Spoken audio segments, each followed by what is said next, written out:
When you explore the motives of the Zodiac Killer, you find that he was only truly interested in one thing. But what was that one thing? Anyone who's seen the movie Zodiac knows that that one thing he was looking for was fame. Even more so, infamy. Everything about his behavior, which went above and beyond the killings themselves, screams this. Whether it's his letters to the press and police, or his tendencies for the theatrical and stilted, or his likely tendency to take credit for crimes which weren't even his own, despite having very real crimes to take credit for. Whoever this man was, he was a man who desired more than anything to be seen, feared, puzzled over, and mythologized. There's an interesting moral dilemma which comes along with this undeniable fact. The dilemma is, what part do we play in giving the Zodiac Killer exactly what he wanted? And that dilemma extends itself all the way up to the act of watching and enjoying this film. And even more so, me by making this video and you by watching it also implicate ourselves in this ethical quagmire. Unfortunately though, this paradox is what makes this film so brilliant in the first place. Fincher, if we discount Alien 3, which I think most people do, started his career as a director who explored these sorts of questions. How does bureaucracy lead to a lifeless and sterile human existence? How does commercialism and mass culture devalue human life and experience? Why is it that violence ends up being such a popular method for rebellion against these forces, especially when it proves to be so ineffective? And maybe more prescient of all, why is it that rebelling against these forces, or in the Zodiac's case, trying to prove yourself better than them, only tends to feed back into the system anyway, strengthening it?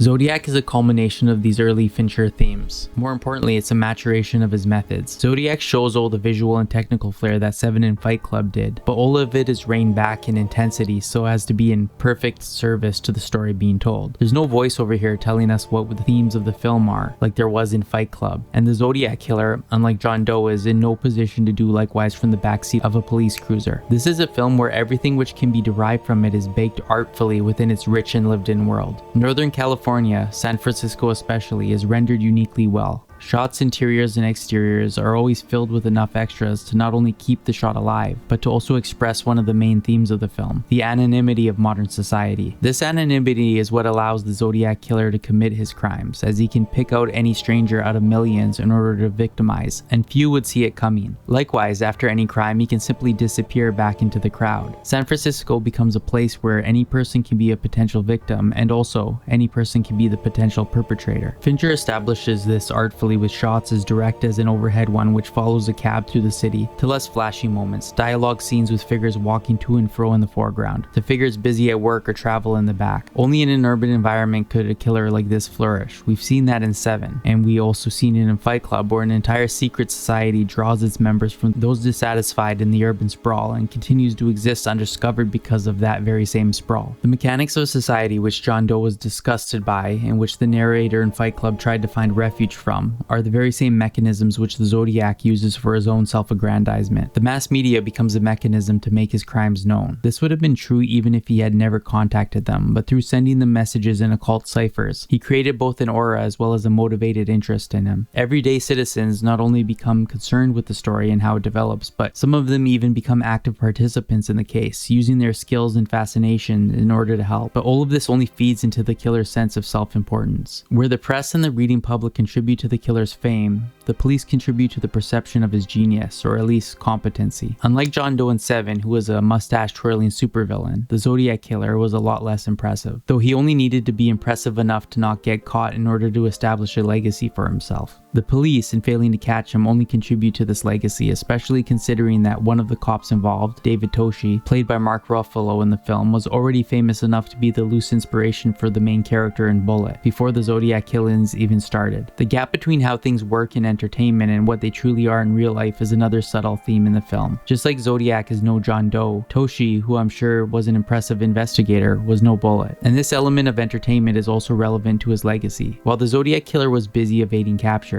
Dirty Harry had come out, the villain of which, Scorpio, was based on the Zodiac himself. Sure, he's portrayed as a sniveling freak in the film, but just going off of the Zodiac's coded messages about slaves in the afterlife, this was an image of himself he was completely glad to put forward anyways. The True Crime book by Robert Graysmith only helped to bring the Zodiac back into the public eye again, revitalizing the fame he sought for in the beginning. And that book largely became the basis for Fincher's film, which in turn led to another flaring up of fascination regarding the killer. If anything though, Zodiac the movie might be the ultimate bow on everything the killer has accomplished. The very quality of the film, the fact that it's practically canonized at this point and used as a textbook example of how to make a film of this type, all of it is troubling. Maybe even worse, the fact that the murder scenes, especially the one near Lake Berryessa, are shot and executed executed so well as thriller set pieces contributes to not only the fame of the killer, but the fame of his killings themselves. I'm not judging anyone who was involved with the making of this film, of course. If I was, I'd have to turn that critical glance on myself as well. Even just making this video is a little drop in the bucket for contributing to the Zodiac's legacy. You can see though the ripples which have reverberated outwards from these simple and remote acts of murder. As the time moves on, they fade in structure and intensity, but they still ripple regardless. This is reflected in the structure of the film. The earlier section of the movie is the only time killings are shown. The intensity and violence of these killings, and the fact that we identify so strongly with the victims in them because of how long we sit with them before the killings start. This contributes to a sense of terror. That terror, when it spills beyond the victims themselves and out into the larger society, dissipates into a general and implacable paranoia. Paranoia is also a form of fear, but unlike terror, it's less intense, and its source is always less easy to define. Northern California itself, its streets and buildings become warped with this sense of fear, as if it all existed within the Zodiac's dark shadow. The paranoia and state of constant unease leads to the considerable skill, time, and resources being poured into catching this guy. So in other words, the paranoia then transitions into an ambition to do good. But as the killings stop and the hard work being done to catch the killer becomes fruitless, that ambition devolves even further into an unhealthy obsession. The few characters left willing to chase this goose face backlash for doing so, as the world has moved on. They exist as the last few fading ripples which only help to remind the rest of society of a tragedy they all wish to forget. And then once that obsession begins to fade, all that's left is a general bitterness with those who refuse to forget. The frustration would still continue to exist were the killer to be discovered beyond a reasonable doubt, as whoever he was, he's almost certainly dead now, or will be soon. Film captures all of this beautifully, doing so using its epic sprawling structure. You could argue that the last ripple then isn't even the frustration, but the way the story passes into mythology. Or maybe even that isn't another ripple at all, but evidence that the ripple is part of the water which birthed it now. The Zodiac killings are no longer a threat, a fear, a fascination, an obsession, or a frustration any longer. They're just a fact of life, and the time will come when the way it's presented on screen will be remembered much more vividly than the real story. How many of us know what the real Toshi looks like? How many of us know what Mark Ruffalo playing Toshi looks like? In other words, the Zodiac, like Romulus or Elijah, never dies. He just ascends into an even more lasting form of immortality, and his victims remain slaves in his aggrandizement, as watching their deaths dramatized on film is what sustains this occult practice. The themes in this film satiate themselves by the film's very existence. As disturbing as that is, it makes for great cinema and great art more generally, and Hollywood has mastered this self-awareness, at least since Sunset Boulevard. The Zodiac himself seems to be influenced by mass entertainment, if his references to The Most Dangerous Game are anything to go by. As someone who wanted to imitate a horror or thriller villain, he's become one now, many times over. Even in this film, which isn't a horror film per se, Fincher often grabs into the horror filmmaking bag and does a much better job doing it here than he did in Alien 3, a much more conventional horror movie. The section with the film projectionist is an especially prominent moment of horror filmmaking. The scene in itself doesn't make that much sense given that we know he can't be the killer. Graysmith, being the writer of the Zodiac book, can't actually be in threat of his life here, nor could he find any clue which could prove this man to be the killer, as if he did, that's what his book would have been about. It's a completely extraneous horror film moment, but it works to not only give an added electricity to the film, but also as a brief reminder of the terror the Zodiac was capable of instilling once. The fact that this scene as a moment of great filmmaking happens using a fan of films as its source is exactly the self-referential element that Fincher had to be aware of while making it. Even Graysmith himself, his hyper-obsessiveness and drive to pin down every detail, mirrors Fincher in his filmmaking process, which is hyper-mannered and unflinching. The paranoia in that scene, though, relies on another element of filmmaking, which is the way the movie's structured and layered. Through the previous ripples that I've mentioned, each section of the film is polluted by things which happened earlier. As an example, you can't have a rich paranoia without an acute and direct terror first. This is why the scene with the projectionist is so frightening. Everything in the film before now has filled our mind with various details, both factual and emotional, which activate once we see certain patterns within a scene or character. This sense of eureka mirrors what the characters in the movie feel whenever they come across a likely suspect, but given how often this sense of it all coming together occurs, it becomes impossible for all except one or none of these moments to become justified. After all, there's only likely to be one or one in a few Zodiac killers. Yet every time we connect a few dots on culprit X, Y, or Z, we all feel sure that that's the guy. This element is referenced in the film explicitly, with multiple characters showing or stating that they want so-and-so to be the Zodiac killer. The ability to find so many circumstantial suspects is only a testament to how messy the modern urban world truly is. So many lives, so many details, peculiarities, and events that you can find whatever you want if you look hard enough. This is where the film rides the line between Fincher's earlier criticisms of modernity to a more subtle and abstract version of that criticism, like that scene in Antonioni. Like David Hemmings in Blow Up, our characters see what they want to see. Either that or they see the truth but are forced to second guess themselves. This sense of constant dissonance, whether one of the Zodiac's goals, is proven to be one of the effects of his actions. People talk a lot about how the Manson murders ended in America's naive period, but I think that the Zodiac was also a major contributing factor. How can one maintain a society of high trust where the man offering to fix our tires at night is truly what he says he is, when any person can be a hidden threat to us at any time? This is possibly the killer's greatest accomplishment. Greatest, as in most severe, of course. Society is as bad as Seven and Fight Club claim it to be, in part because of the legacy left by figures like the Zodiac Killer, among millions of others in crime, going all the way up to politics and business. Beyond society writ large, the characters in this film are directly affected in ways much more easy to categorize. Paul Avery is so torn up by the fear and anxiety that he becomes a nervous, alcoholic wreck. Dave Toshi is almost disgraced as a police officer. Robert Graysmith almost loses his wife and children. Likewise, many figures, including Graysmith himself, were elevated by this period professionally. Murders happen all the time, but rarely do they cast such reverberations and for so long. Again, the actions of the killer 50 years ago was a catalyst for me making this video today, however many steps removed. And I've never even been to Northern California. The best scene in the movie though, the one which sort of does the most heavy lifting for its central thesis, is the scene with John Carroll Lynch. Not only does it carry the full weight of everything which happened before it, all the murders and the investigations on the part of the police and press, but it also perfectly encapsulates the theme of the searching eye I referenced earlier. Lynch was apparently told by Fincher to act out the scene as if he were innocent. This is fascinating given how universally people seem to read the scene as Lynch being the most clear and obvious suspect. It's also the subtleties in performance, camera work, and editing which accomplish this. Even the sound design, with factory work happening somewhere in the background, contribute to the sense of unease. The evidence for his guilt feels so overwhelming, and the film seems motivated to make you feel like there could be no one else, only for it to pull that rug from beneath you. Again, in modern society, how much of what we think we see is real? Yes, it's weird that someone would have bloody knives in their vehicle, but then again, many do, and some for the exact reason Lynch mentions here. Likewise, how many people can't stop raving about their favorite horror novel, in this case The Most Dangerous Game. Yet, here I am raving about Zodiac, and here you are motivated enough by the film to watch this video. The point isn't whether Arthur Lee Allen was it or wasn't the Zodiac Killer. The point is that it's the circumstance which makes us see him that way regardless of what the truth is. The real killer could be discovered as someone else tomorrow using state-of-the-art DNA evidence, and this scene wouldn't lose even an inch of its thematic power. In some strange way, it might even add to it, if anything. If Allen isn't the Zodiac, he's an unwitting avatar for the Zodiac's evil, or maybe even the evil in us which scapegoats with such ease. This use of individual personalities as avatars isn't just true with the Zodiac Killer, but also with the will to find him, which truly is the closest thing we have to a central character in this film. Characters who start out as prominent in this movie, like Paul Avery, fade and disappear near its end. Characters who literally loom in the background come to the fore after certain points. Not only does this help to establish the visceral sense of time passing, but it also decenters the individual will of any character. The characters themselves don't matter so much as the will for justice and truth itself does. The general will is what makes itself known through each individual character. Rather than a grand satisfying character arc for Graysmith, Avery, or Toshi, we get miniature arcs with each character, which all culminate into a central arc for the thrust of the film. The need to evade danger becomes the need to quiet paranoia. The need to quiet paranoia becomes the will to catch the culprit for his past crimes. And this, in turn, becomes the modest need to just look the killer in the eyes and quote-unquote know that it's him. Whether or not the detail of the threatening phone calls to Graysmith's house stopping once Arthur Lee Allen died is true, I don't know. What I do know is that ending the film on that note is great filmmaking. The phone calls stopping is a release of tension, and that coincides with the favorite suspect's death. More than the death itself, it's the zeroing in on who the most likely suspect was through his death, and the silence which comes once that's accomplished,